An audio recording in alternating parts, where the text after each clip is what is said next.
Good morning. Welcome to Grandma's Table. It's been a bit trying to get this thing up and running today. Mm.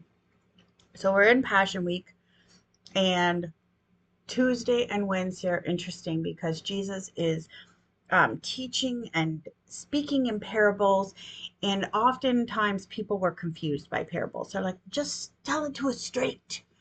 And the whole point was that you would dig deeper.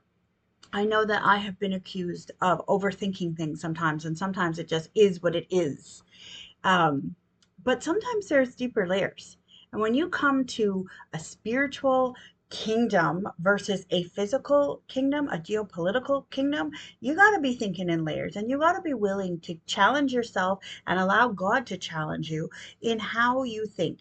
And if you stay on the surface, that is all you will ever have, a very thin surface layer type of existence, let alone faith. And so I'm just really intrigued with the one specific story. Um, the leaders were trying to trap Jesus, the religious leaders were trying to trap him. And so they figured, because they are using Rome's policies and procedures against Jesus, they are going to use Rome's violence in order to take care of their problem. So it's not them that does it. Sound familiar? Anyway, this is there's nothing new under the sun, as we know from Ecclesiastes. But here comes Jesus. The Jewish leaders are trying to trap him, and they say, "Hey, should we pay taxes?"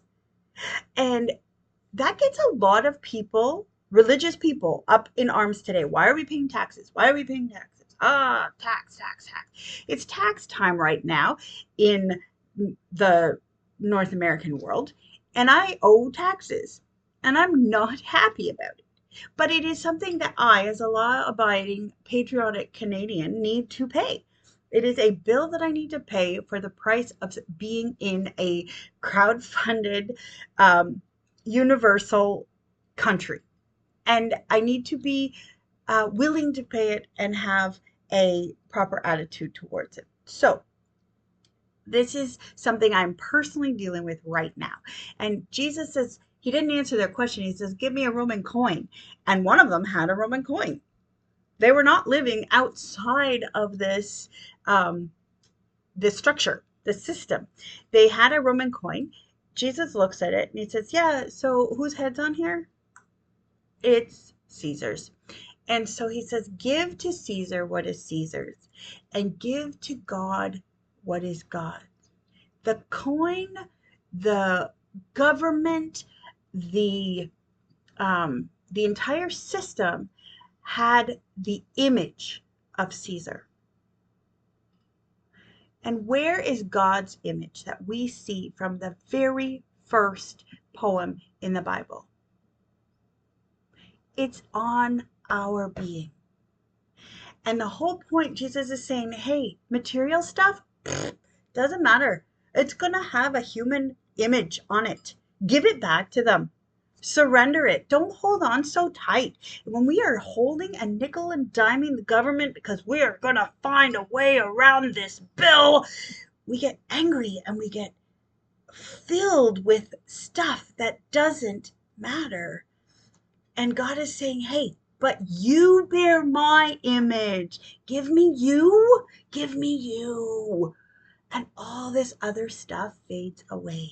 All the stuff we see on the news, all the stuff we see on social media, all the stuff of this world will fade away if you just give it back to the world, but give me what bears my image.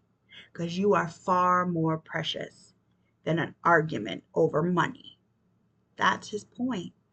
And the whole reason he came was so that he could reconcile the image bearer with the image giver and render to give back to Caesar what's Caesar's and give back to God what is God's.